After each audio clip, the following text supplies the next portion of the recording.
You're listening to The Extra Podcast, a podcast produced by Northview Community Church. Each episode, we discuss a current event, a theological or cultural topic, and answer a listener's question. We take our faith seriously, but we don't take ourselves too seriously, so we invite you to laugh with us or at us, and we hope you enjoy this episode as Ezra, Andrew Geddert, Adam Wormald, and myself, Greg, will talk about the Joker movie. We'll talk about worship songs and writing new ones. And we'll also talk about some of Northview's involvement in local outreach and some communication strategies around that. If you want to learn more about Northview, go to northview.org. And if you have a question you want us to answer in an upcoming episode, email extra@northview.org.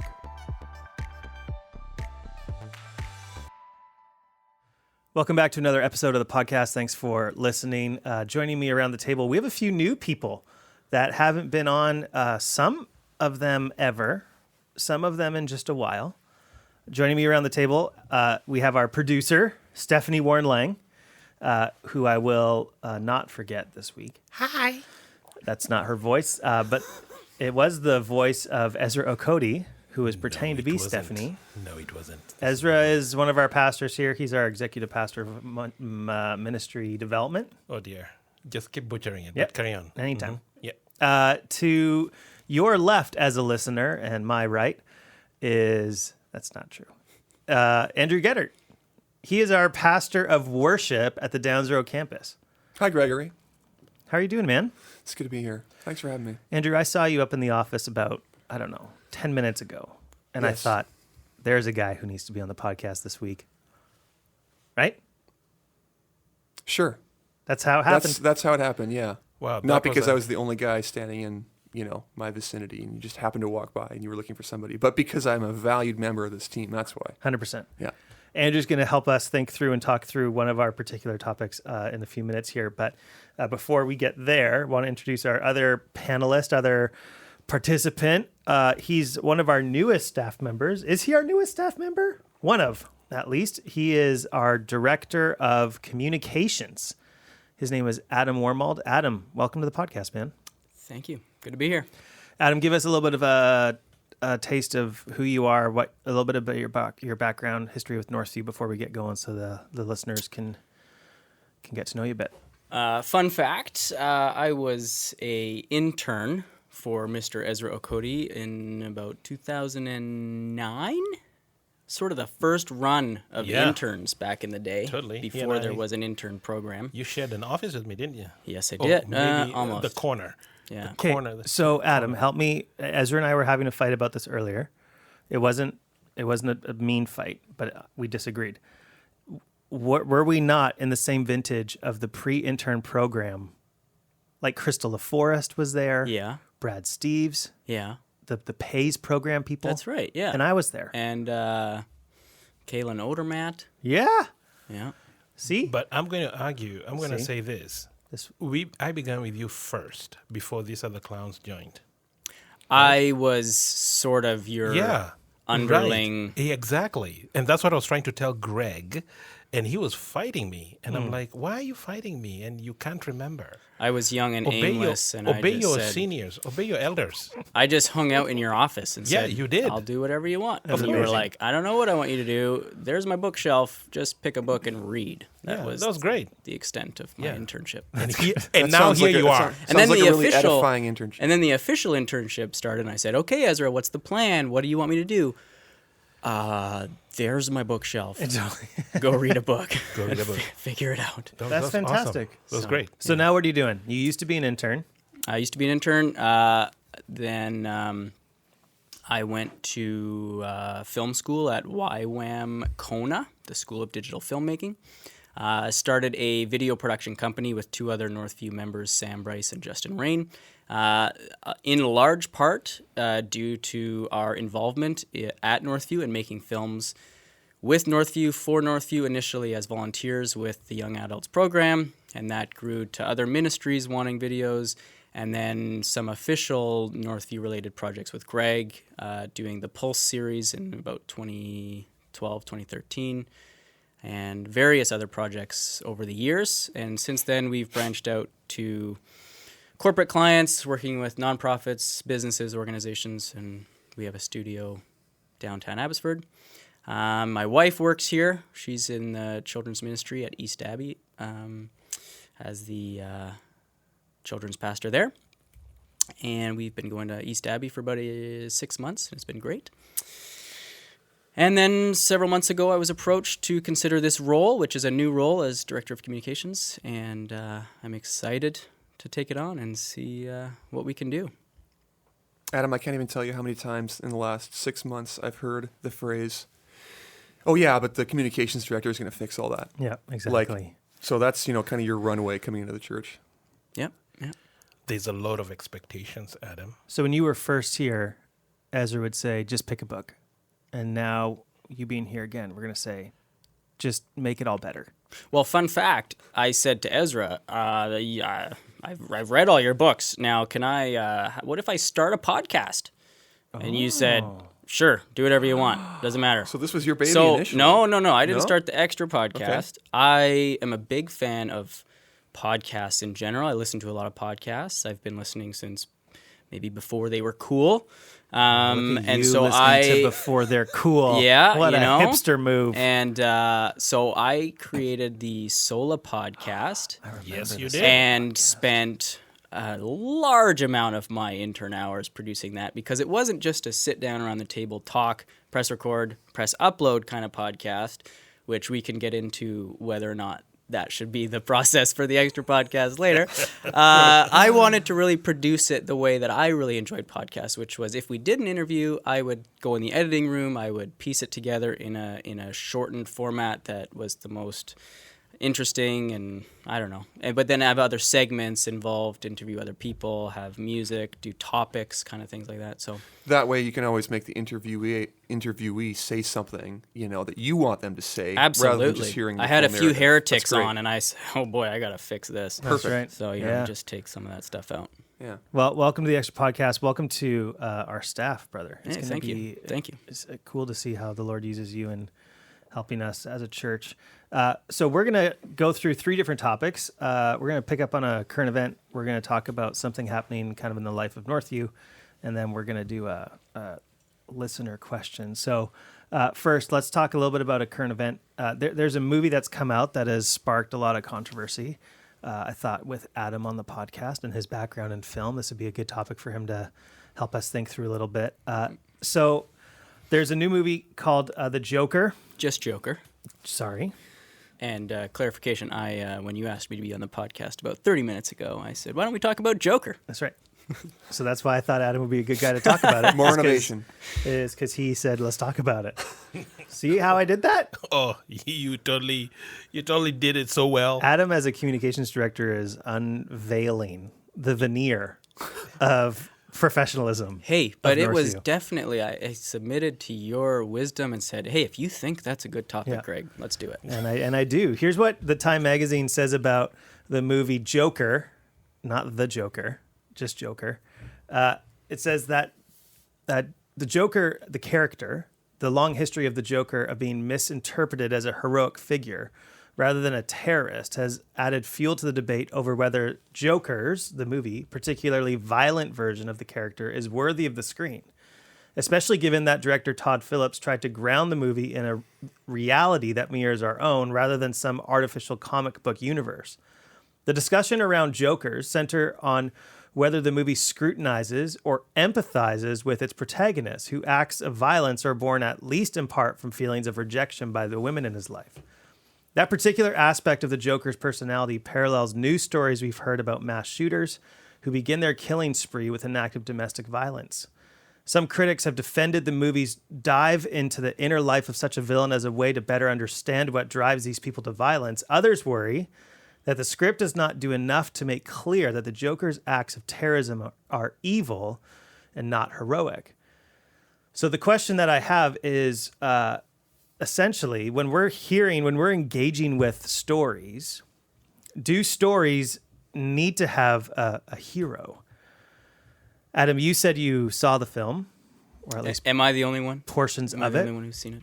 So I'm Yeah. not looking so much to talk about the movie Joker in detail, because we're not saying to listeners, you should go see this movie or you shouldn't go see this movie. We've talked in previous podcasts about the way to engage in the arts and culture as being a sieve, not a sponge. But what I want to talk about is what this movie raises is the whole question of the hero.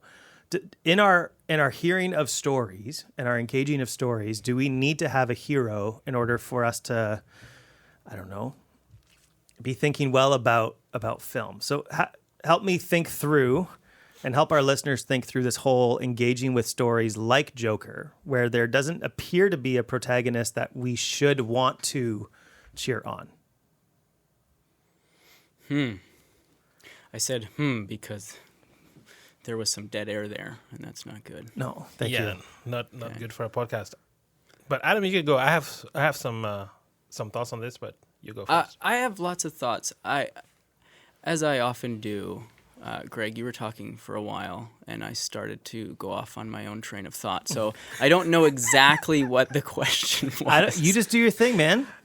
So talking about heroes, no, I mean, as a filmmaker and having a background in film and being a film lover, I think it's wide open for artists and creatives to create films of all kinds, and it shouldn't.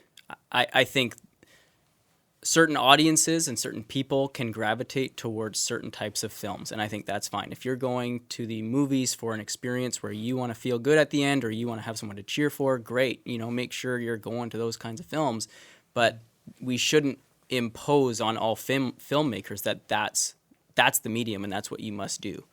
And I think films like this and films that don't have a traditional hero can raise a lot of important topics of discussion, and that's not an endorsement of this movie. I have several things that I took issue with this film. But again, I'm not gonna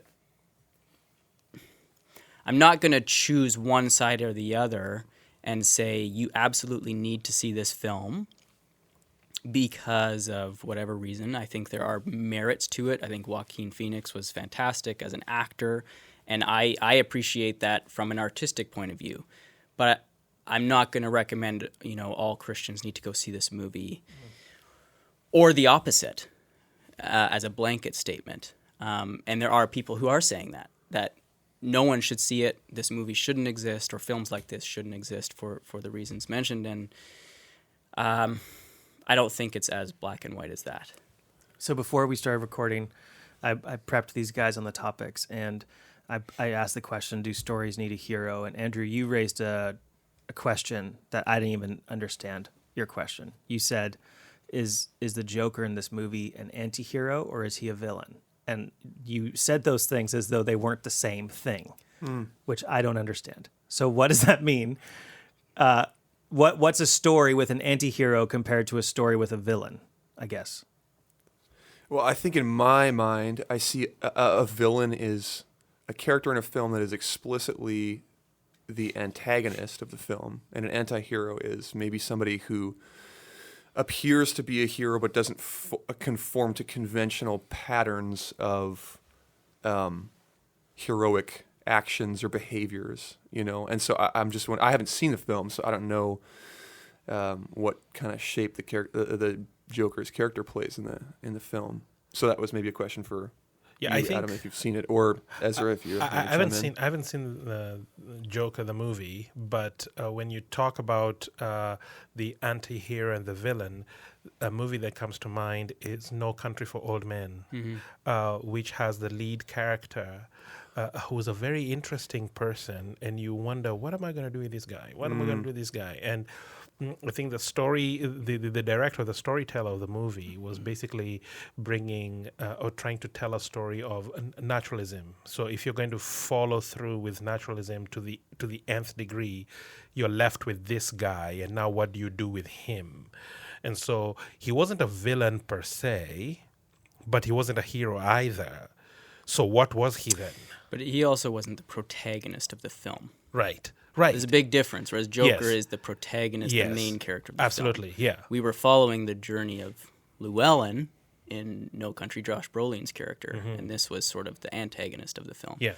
So that's a more traditional narrative where his character represented these bigger ideas of what he represents. Whereas the Joker, the big controversy is that there is no balance. There's no one. We're only seeing that negative perspective. And if there's no protagonist, only an antagonist or only a villain, our natural inclination as an audience member is to identify with somebody and to sympathize with somebody and to cheer for somebody.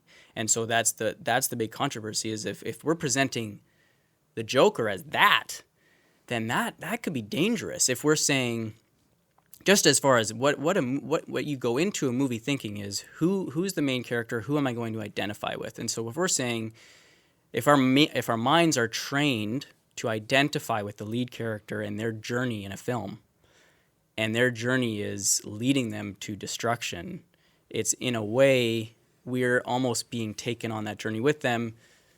And should we be doing that? Should we, unless there's a goal of exposing the dangers of be careful. And I think that's the controversy with this film is, are they presenting it as a dangerous path, or is it a celebration of his character and his ultimate breaking free of the system he is in? And he responded in a certain way, but since we're going on that journey with him, it causes some people in the audience to cheer. And I think that's the big thing is like, oh, but he's actually doing really destructive things. But since we've gone on this 2-hour journey, it can be tempting to cheer along with this character because he's the main character. Yeah, but see, I think those who would struggle with a movie like that, I'm going to go on a different tangent and say, I think human beings by nature, I think we are wired to desire hope and to hope for the greater good. And so movies that resonate with a lot of people, that touch people's hearts, would be movies where you have this redemption story behind this plot, where it ends with the hero conquering and the bad people bad people being vanquished, and then the hero has won the day and it's all going to be well and things like that.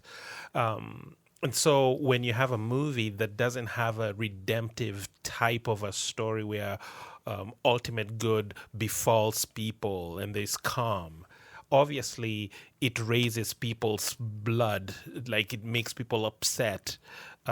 Okay, is this right? Is this good? Should we support this? Because the Joker is the main character, but he's being destructive. And is this what we stand for?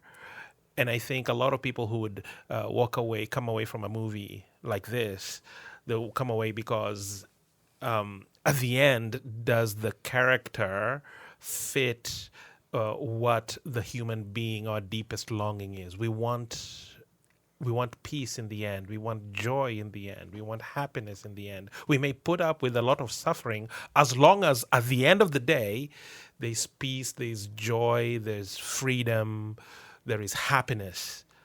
But if that's not there, then it's a struggle. I don't know.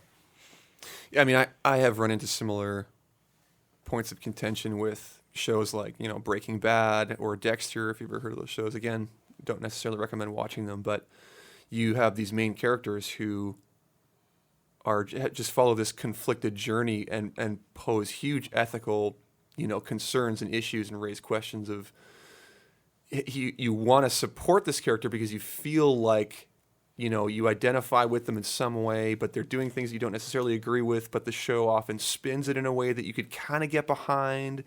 And then, they do something and you cheer them on and then you realize, oh my gosh, this person just like either murdered somebody or escaped from the police or something. And you're kind of rooting for this. And then you start to project like good on them because you want them to succeed. And you go, maybe they were actually, maybe they thought about this or maybe that wasn't actually that wrong, the thing they did, or they had a good reason to do it. And you start to justify their actions. And I think that can be dangerous with those types of shows. I don't know, maybe just being aware of those things going in and constantly raising the questions. But you see, if it's a sitcom where you have season 1, 2, 3, and so on, these people who will be watching a show like that may be always hoping maybe at the end they'll be better. Sure. At the end they'll be better. But if it's a movie that ends with this lead character having done this thing that you find morally disturbing, a lot of people walk out of that movie absolutely hating this movie. So No Country for Old Men, I've asked a few people, just watch the show and tell me what you think at the end of the day with the walk away. And a lot of people were very displeased with me. Why did you make me sit down and watch this movie? Because it doesn't have this happy feel end to it. It leaves you this question. And it's a very good movie as far as cinema goes. Oh, yeah. Storytelling and yes. But I guess my question for you, Ezra, is that you're sort of creating a blanket statement about people's desire for redemptive stories. To me, that sounds like a statement made for the church. Do you agree? Like, when I hear that, I think, I don't know if that is true for everyone. Like I would say this. I don't think that this statement is just limited to people in church. I think humanity as a whole, because the redemptive part of a story is the hope. When you remove hope from people, they become hopeless, and therefore their life is not worth living. So I'm thinking of millions of people in Africa, millions of people in countries where there is war-torn nations. There is always hope that this will come to an end. So they're always looking forward to good news, because where there is no good news, then there is despair. And so suicide or self-harm or just life loses meaning and hope for them. So when I say redemptive, what I mean is I'm looking for a sunny day. I'm hoping for a better tomorrow, even though today I can put up with the junk of today as long as there's a glimpse of a better tomorrow. And if that's not there for just humanity in general, then it makes life loses meaning there. So I'm not just speaking to say that it's just for the Christian. No, I agree with you, and Yes. as a Christian, I agree with everything you're saying. Yes. I think what I'm saying is that it feels like especially in our Western culture and society, there's a growing movement of people who are saying, well, there is no meaning, and a film like this is a reflection of true reality, and that's why, it's a mirror to hold up. This is a reflection of My question, and it though, irks is this. us because we know there is a greater hope. Yeah, but my question, though, is this. Those who are saying there is no meaning, are they making an absolute statement there is no meaning, or are they asking a question? Because when they look around and they see the war-torn nations and they see people killing each other, the senseless killings that are happening in schools down in the States and things like that, when they see the violence that's happening, they're saying, well, this is what's actually happening in our world today. So then the question becomes, are movies like this asking a question, or are they giving an answer? And in my opinion, I think they're asking a question more than they are giving an answer, to say, hey, this is how life is. I'm now making an objective statement to say this is absolute reality, and this is now what we have just to live with. Mm-hmm. I think the movie would leave you the question, is this the kind of future? Is this the kind of existence that we are seeking? Or is there more? So was the pushback to the movie that you've engaged with, Adam, was it because intrinsic to the movie itself there wasn't a pushback that has caused the controversy? So if Ezra's line of thinking here is right, that the reason why movies like Joker get made is because they're not trying to answer that this is how the world ought to be, but it's merely providing a picture of what the world is, or what it could be if it's unfettered from any kind of other morals or whatever, is the controversy around the fact that there's no intrinsic other side, that the reader or the viewer has to ask that question themselves. Does that make sense? My question? Yeah, and I wonder if, and I haven't read enough articles, I haven't followed it close enough. I mean, I was interested in the film for various reasons. I love all kinds of films. As much as I like artistic foreign films, I also love the Marvel Cinematic Universe, and I love great acting. So, hey, Joaquin Phoenix playing an interesting character, it's going to be great. So I wasn't following it super, super close. That's why I went to see it. I think a lot of the controversy is the fear that a film like this and painting this character in such a way that he may not be vilified and he is being set up as the hero of this story. Right. And that could, for a small group of people who are essentially the people who would carry out similar destructive actions, they can now identify with a character who is being shown as somewhat of a hero in that particular story, which could inspire, encourage, give, and say, see, yeah, the reasons he's doing it are the reasons I'm doing it. And look, at the end of the day, there are people cheering him on. And so I think that's probably where a lot of the fear is like this film could incite what, they didn't want another shooter walking into, and that was a big one, right? Yeah. So I think that's where a lot of the controversy is. And then for the greater public, it's a debate of whether or not we need stories like this or whether it's just art, and that's just a different conversation. Yeah. And again, just to reiterate what has been said in a lot of the previous podcasts, as Christianers, we want to bring, we don't check off our minds when we engage with art and film and TV. We turn our Christian worldview even on overdrive, and we're interacting with everything we come across as sieves and not just sponges. So thanks for that conversation, guys. We're going to move the conversation on a little bit to a different topic with no natural segue at all, other than the fact that this person is in the room, and I think this would be a valuable topic for him to address, at least primarily. It's the question of worship songs, and in particular, the creation of new worship songs. So, Andrew, we know that, I'm aware, and I'm sure a lot of our listeners are aware, that Northview has produced a single that's on iTunes. It's dropped on Spotify and iTunes. It originally came out with an explicit rating. Yes, it did, Greg. Thank you for bringing that to my attention yet that again. got dropped. You will deleted that version, and then you put down the version that didn't have the explicit rating. Yes, and to be clear, we didn't delete it because it was explicit and put down a new version that was not explicit. We simply re-uploaded it without the tag to it, which was a simple mistake by the distributor. Fixed. Great. It's not because you used a phrase like sloppy wet kiss? Something like that? No, absolutely not. Mark Birch has The said Lord some forbid. things on our podcast which could have given us an explicit rating. But I'm not going to say it, Ezra, because of the Spirit's conviction in my life. That's right.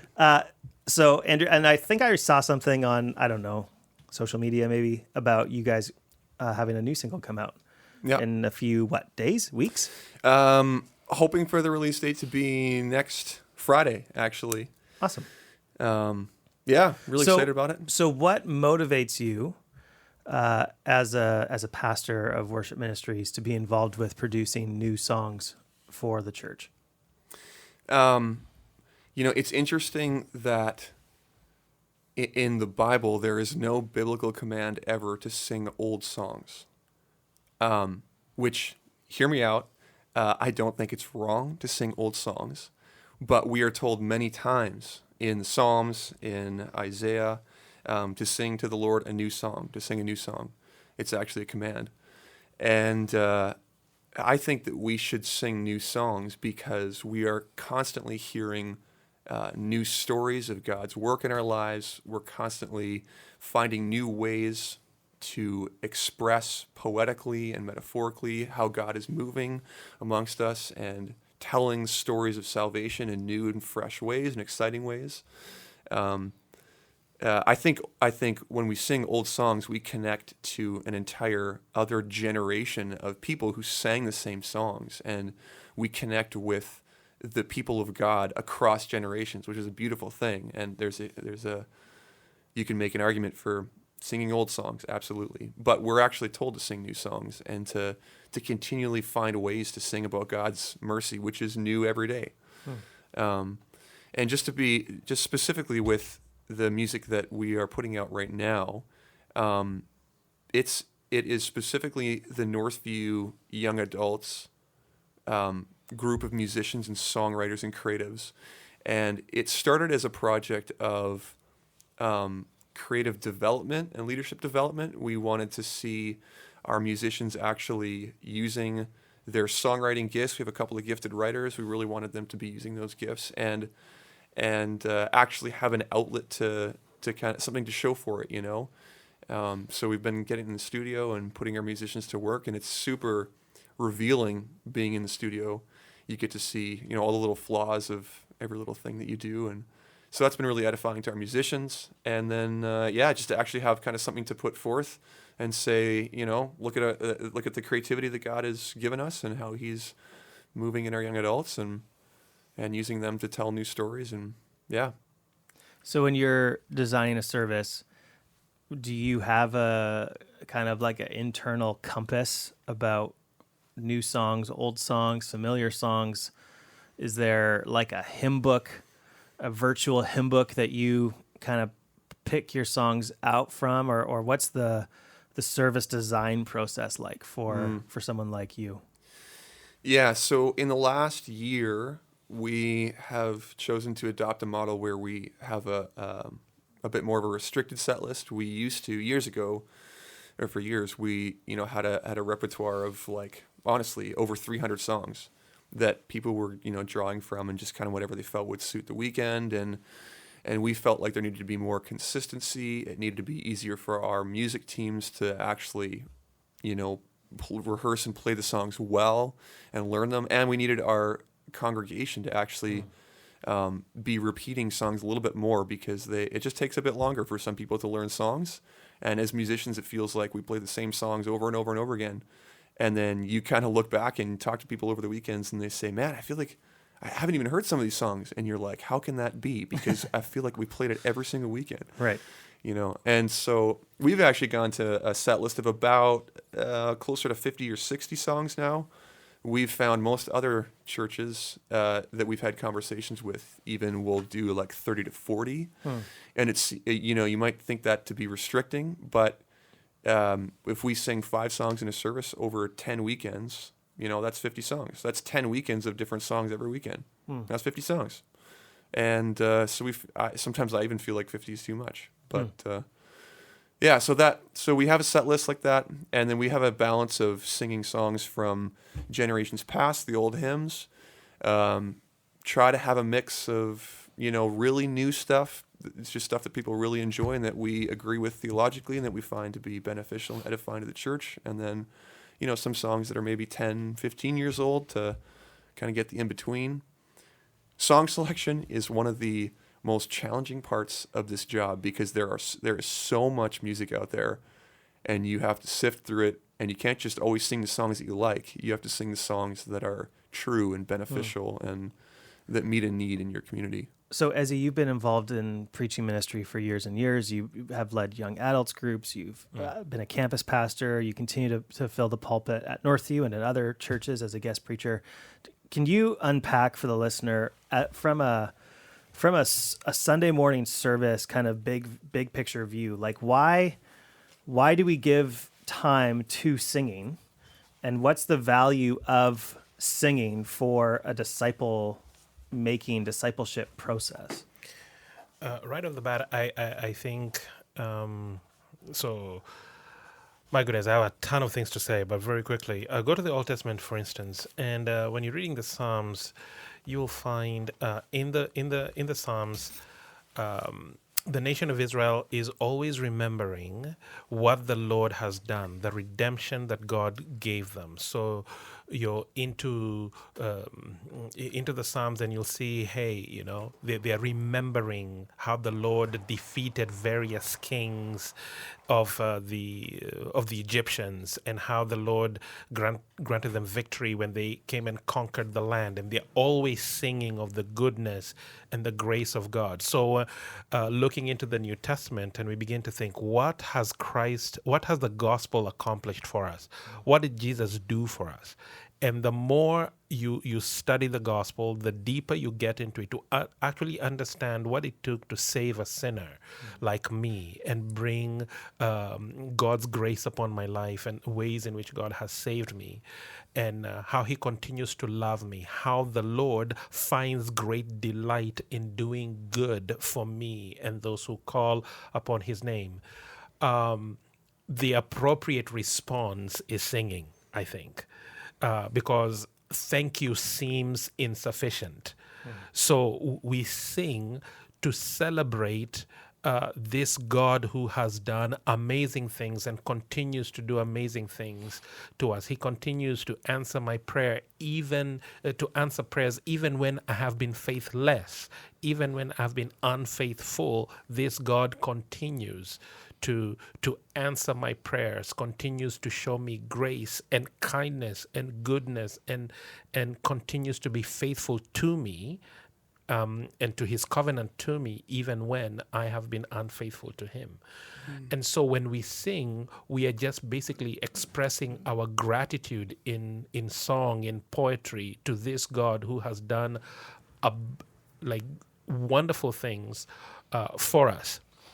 So I think song selection ought to be very carefully considered. Let's not just sing songs because they have a good tune to it or it has a good jingle to it and it sings really well. But I think the words of that song matter. Why? Because I think as a preacher, I could prepare a wonderful sermon and preach a really great sermon and everybody really resonates with what I was saying and people get encouraged. But the likelihood of people remembering that sermon on Wednesday or Thursday is very small. But if we chose a good song that had rich lyrics, people will sing that song for decades. And it'll carry them through so many things because they're singing about the faithfulness of God, the goodness of God, the grace of God. And yes, preaching, absolutely. The Spirit of God speaks when the preacher stands up and opens his mouth and opens the word and begins to expound on it. Absolutely. But singing is as equally important as a sermon, where you're singing the truths of God. So, in my view, worship songs need to be carefully chosen and the words need to be carefully thought through because you're actually teaching people theology about who God is and his faithfulness, and you're also allowing the church to declare to God our dependence on him and our trust in him and thanking him for all the things that he has done. So does singing have a massive place in our worship? Absolutely yes. Absolutely yes. We're not just singing for the sake of, hey, you know what, I'll skip the singing, just give me the sermon and I go. Actually, no. It's all of it. God delights in the praises of his people when we're actually praising him and saying, Lord, you're good and you're faithful and you're kind and you're loving. And it's a way of us expressing our thanksgiving to God for all the graces that he has bestowed upon our lives. Yeah, and Andrew, just to affirm your ministry, it's been cool to see you having conversations with people around the office and just your own, diving deeper into different theological works as you're trying to question. I know I've gotten an email from you a time or two where you've been like, okay, so I like this song, except these two lines. I feel like, are these two lines gonna make this whole song now not worth singing? And so that kind of people might be sitting in our pews and thinking, man, where they pick the song, and this is just some guy who can play piano and sing. But the theological diligence that you and your team put into trying to give us as worshipers good gospel thoughts for the rest of the week and tunes that are memorable so that we can remember those truths is a huge ministry to our church. So thanks for your work in that. Absolutely, Cool. man. God bless you. Before we move on, can we get a plug for where we can find this song? Because I personally, that song that we're referencing, Amazing, by, what do you have it under on Spotify? Yeah, so you can find it on Spotify and iTunes. It's under Northview Young Adults. The title of the one that is presently out is called Amazing. And the next single that we're releasing is called Give You Praise. And really proud of the team for what they've done on the project and hoping to just keep working on them. And Yeah, and I just want to give a personal kudos to you and the entire team behind it, because I remember the very first time that song was played in a live worship service with no intro, no nothing. It was just, this is another song. I personally was brought to tears, and I struggle to fully engage in worship traditionally because I find a lot of the songs maybe it's just my style. I don't know. It's just it's hard for me. That song hit so hard, and man, it's just, I think you guys did a fantastic job. Yeah. And so I want as many people as possible to get on Spotify. Like, Yeah. there have been several nights where I put that song on and I'm like, well, it's the only one here from them. It's on repeat and it'll stay on for an hour and it doesn't get old. Like, I love that song. Yeah, So, yeah, and a huge shout out to the primary songwriter of that song, Amanda Ellsworth, just poured her heart and soul into it. And it was a really expression of kind of where she was at in her life and where we're at as a church, you know, and singing our theology and how we view God and just having this awesome God who, you know, truly is just amazing. And sometimes a simple song like that is what we need. Yeah. Guys, we've talked about shaking up the podcast. I'm going to do something right here. Do it. You know what? There's no reason why we can't splice that song into the podcast. So here's the song. Amazing. Oh, that I can't stand in your presence, that you allow me to question. The veil was torn and you made a way.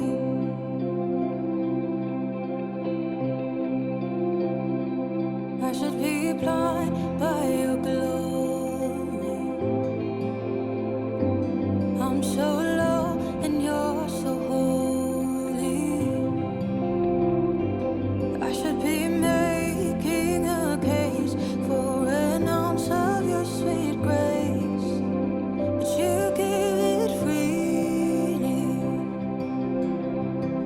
It is amazing, oh how you love me.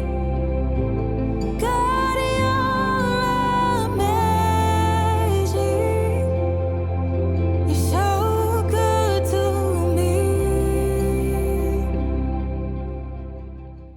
So we just heard the song from Northview Young Adults, and we're going to transition the conversation into a little bit of a different area here. We had a listener question asking us why Northview doesn't talk about their local outreach involvements very often. So Ezra, what prevents us as a church from banging the drum or blowing the horn of the ways that Northview is involved in the city? I think a number of factors. One of the reasons why we've hired Adam Wormald, who's sitting here as communications director, is for us to figure out strategies that we can employ to better communicate with our people regarding the various initiatives that are happening at Northview. Obviously, Northview is a big church, and there are so many ministries happening. Some may ask, why are we not talking about the Imagine ministry and the amazing things that are happening with Imagine ministry, or the Punjabi ministry, Punjabi Connection, and the wonderful things happening there. So there's a lot of things happening at Northview. And so one of Adam's big challenges and jobs is to figure out, okay, all these things that are happening at Northview, how do we strategically communicate it to our stakeholders? So that's one of the reasons why we are really working hard, or want to work hard on how we communicate to our stakeholders what's going on. The other thing, too, I would say is, yes, there's a lot of ministries that are happening, a lot of local ministry that's happening, people of Northview doing amazing things, community groups that I've heard who are going to the food bank and helping, or going to Cyrus Center or Gleaners, community groups doing a marvelous work. There are various individuals from our congregation who go to recovery houses on a weekly basis or bi-weekly basis, helping out people who are big brother, big sister, engaging in various community initiatives like this. One of the things that we do not want to come across as is, hey, we are doing this so that we can get airtime. Hey, see, this is what we're doing, and this is what we're about, and this is what we're doing. So we do not want to be perceived as people who, I help you, but they go to the bullhorn and I blow to the world to say, hey, this is what we're doing, and this is what's going on and everything. However, someone may say, but there are those who attend Northview who would love to partner in or get involved in those initiatives, but they don't know that we're already engaged. And therefore, if people don't know what's going on, then how can they get involved or plugged in? And that's a fair comment. And hence, that's why, again, Adam is here, who will help us figure out how do we let people know some of the wonderful things that are happening within our congregation in the life of our church. So, for example, this past weekend, we had, it wasn't necessarily like a local outreach community thing, but it was something, a lunch that Imran, our pastor of local missions, hosted for all those who are new to Canada, immigrants who English is not their first language. And we have over 100 people who are there, different languages, Russian, Chinese, maybe some African languages and things like that. Different people from all walks of life who are there, who are new to Canada, English not their first language, and they had wonderful community there. And Imran is obviously working various ways in which he could either integrate some of them into the life of Northview if they are not already plugged in, or rallying some of these folks and saying, hey, you know people from your country who may not be Christian, so how can we then partner with you to see how we can equip you with the gospel, and you can go and share the gospel with them. So there's a lot of things that are happening here. The unfortunate thing is, because of the way we've structured our services and things like that, we don't get opportunities where we can have a whole list of announcements to say, this is happening, this ministry, and this is happening, this ministry, and that's happening, this ministry. Again, because of the size of our church. So, Adam, dude, you're just first weekend, buddy. And there's this enormous ministry that Northview is doing by God's grace. And so just strategy for communication is one of the things that we are looking forward to seeing in the coming months, that people get to know what it is that we're doing in our community. But there are good things that are happening, very good things that are happening in our community. One example would be we did a food bank takeover where we had about 50 odd people on a Saturday morning showed up at the food bank, and we had food bank staff just standing to the side, and it was Northview folks who were helping out, giving food and giving services and packing boxes and things like that, and engaging the clients who come to the food bank for services. And one of the things we did that is because we care about the food bank, we love what they do, and they're helping the people in the community. But it was also to give our congregation, some in our congregation said, you know what, I'm retiring in the next few weeks here. Maybe this is something I'll do long term. So they now get to partner with food bank directly to help people in their community. So it was just exposure for our people, but also helping out food bank, which was great. But we need to communicate. And Adam, that's why you're here. Yeah. There's a whole lot there to talk into, and I could speak all day about it, and that's one of the reasons why I came here and why I'm excited to be here, is because there's an endless amount of incredible stories to tell that deserve to be told, that need to be told, and I'm excited to dive in and try my best to find ways to do that.